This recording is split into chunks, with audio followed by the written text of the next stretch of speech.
It's a hot summer day and you're heading over to your favorite quilt website because you're in the market for a new pattern. $10 is a bit steep, but could be worse. Next thing you know, you're on Pinterest. What's this? No, it can't be. You click it. You take a closer look. 2016, innit? You think, no, it's just a coincidence. But you keep scrolling and you keep finding, and suddenly, there's a tutorial. 2017, not but a year later. You begin to cry and sob and weep. You've just lost $10 because you weren't vigilant enough. It's nothing but a garlic knot block. So devastated, you lose your accent. You can't concentrate. You're hurt. No, not again.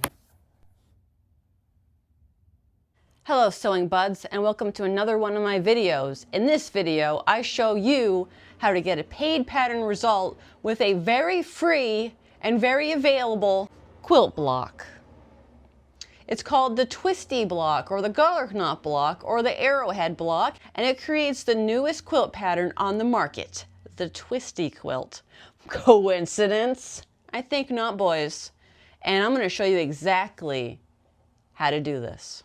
So the tutorial you saw showed you how to make a 12.5-inch block, but that's not what the twisty quilt has. The twisty quilt is an 8.5-inch block. How do I know that? Simple math. Now you may recall being in 4th grade or 3rd grade and learning this little thing called division, multiplication, so on and so forth. The twisty quilt pattern was a 64 by 80. Well, how do we figure this out? We count the number across, which I believe was 8 across, and it was 10 down. Well, what do we do there? We divide, boys. We divide.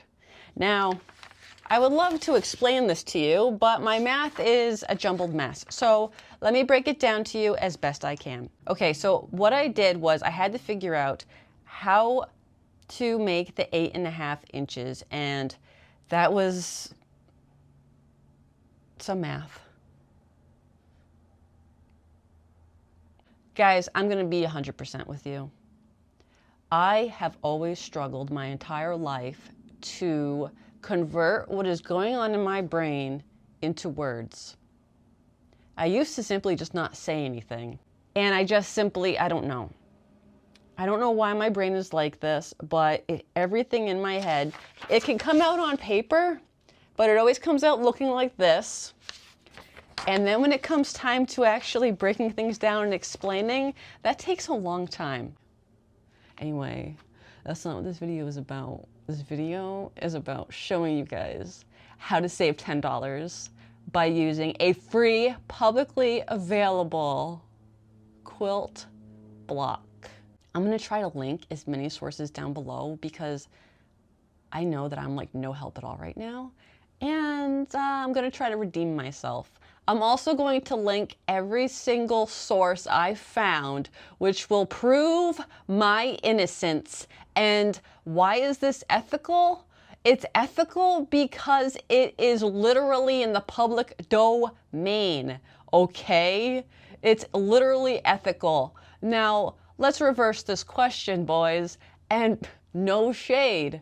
Is it ethical to take a publicly available quilt block and then say, hey guys, that'll be $10? I mean, don't get me wrong. Okay, listen. This math ain't cheap. This comes at a price. It's a premium price. Thank you. Enjoy the video. So you're gonna wanna have your jelly roll, or in my case, I have 2 packets of these Create It strips, 20 each. Got them from Walmart for only $1.50 on clearance a couple of years ago. Then you wanna get 3 yards of your background fabric. I got more Walmart junk. It's better than it looks. Rotary cutter, 2.5-inch ruler, 6.5-inch ruler, sewing machine. Start by cutting your 2.5-inch squares. You're going to need 160 of these. Keep in mind, if you were going to do something like a chain effect or linked effect, You're going to want to not get ahead of yourself. However, if you're going solid and just copying the pattern that's already available, then cut to your heart's content.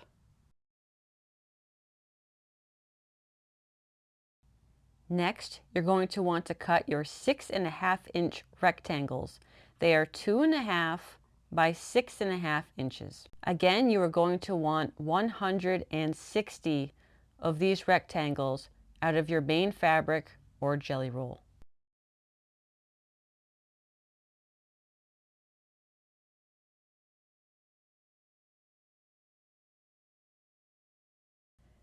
Next up, it's time to cut into your background fabric. Go ahead and cut some 2.5-inch strips to start. From your strip, you're going to want to cut 2.5-inch squares. Now, from your background fabric, you're going to need 320 2.5-inch squares. Next, we are cutting our rectangles. We need 160 background rectangles cut at 2.5 by 4.5 inches. First things first, I made this sample block here.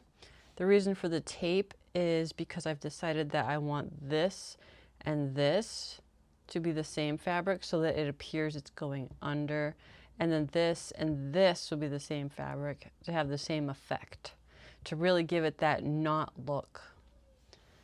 So I'm going to put this here for reference.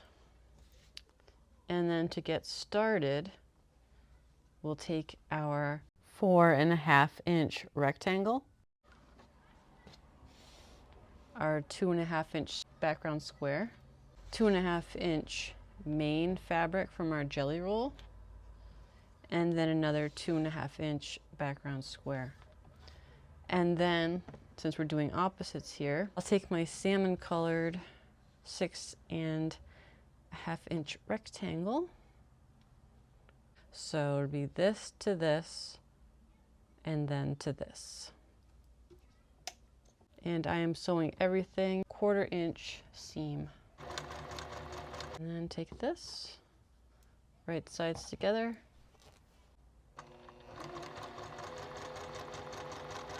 Push that to the darker side.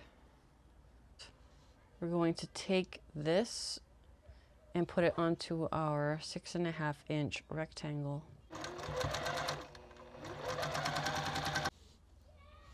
Slightly larger, but that's fine.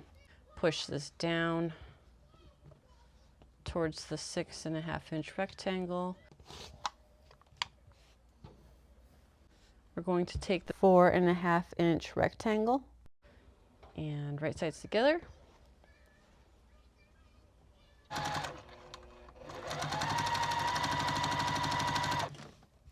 And then the next one, same exact thing. Except make sure to do the opposite. So here I'll do the salmon colored 2.5-inch square, and then I'll do that crazy colored 6.5-inch rectangle.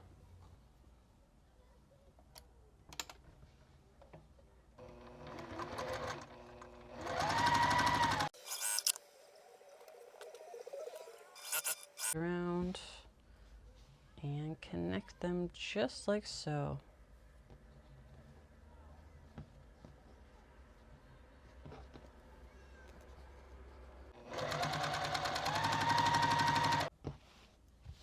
And that is the end result.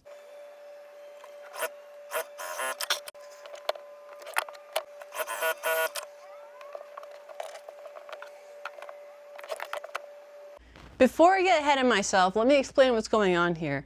My original idea was that I was going to have it kind of really scrappy and just sort of be all over the place. What I didn't want to do is I wasn't interested in copying the paid pattern exactly, whereas each one would have been solid, and I guess would have given that twist effect. I wanted something a little different. But then as I was experimenting up here, I found that actually it's kind of cool to have a consistent square here and then to break off where there's another one here. It gives it sort of like an intertwined or chain effect. So I think what I'm going to end up doing is going with this chain effect here and calling my version of the pattern chained up. I would not be surprised, and I don't doubt at all, that there probably is a pattern out there using this exact same block, this exact same idea, but it's probably called something else. But anyway, this is how you do it without having to go through all the nonsense of blowing your load on already freely available blocks. So basically what I did is I'm not going to create any more random blocks. Now I need to actually slow my roll and plan a bit better since I'm going to go this route. I'm probably going to want to do something. Oh, doorbell. Here we are. This is how far we've gotten with everything. I've been doing it a bit slowly because I'm building on as we go. Do I love that these two right here are next to each other? No, I actually hate it. But the issue I'm having is, as you saw in the beginning, I'm using these Create It strips, which gives me 5 designs for each, 20 pieces. So I'm severely limited. Hopefully, if you guys choose to do this, your jelly rolls will give you much more leeway, much more diversity. So what's going on here is I've already stitched them all together. So I've got my rows here. I've got 1, 2, 3, 4. I'm working on 5 rows. Now, if we're to follow the yardage requirements that I gave you, then we would need 5 more rows, and actually we need 8 blocks across. If this is too confusing for you, because you will have to go slower just so that you can stop and match everything up, and I'll show you how to do that in a second. You can make the entire block solid, and you can do the simple twist. You can copy that pattern that this is based off of, the twist block itself. You can make the twisty quilt, and that's just, like I said, you would just make each one solid and then probably all different colors or whatever you want to do. Ball's in your court. What I'm doing is, as you can see the way that they end here, it makes it very simple. Anytime it's a long rectangle, you know right away that you're going to want one of these guys. You would just pop that on right there. All right. And then on this side where it's short, you do the opposite. You would just go ahead and you'd put a long one. So after I've got this row together here, I'm gonna put them all together, and then I'm gonna put all these guys together, and then that'll be half of the quilt done, quilt top, and I'll show you how it looks, and then that will conclude our video because we are on a schedule. And there you have it. That's what it looks like all put together. Very cool, very awesome. Thanks for tuning in. Let me know if you're gonna make it. Check the description box below. I'll have a bunch of resources for you.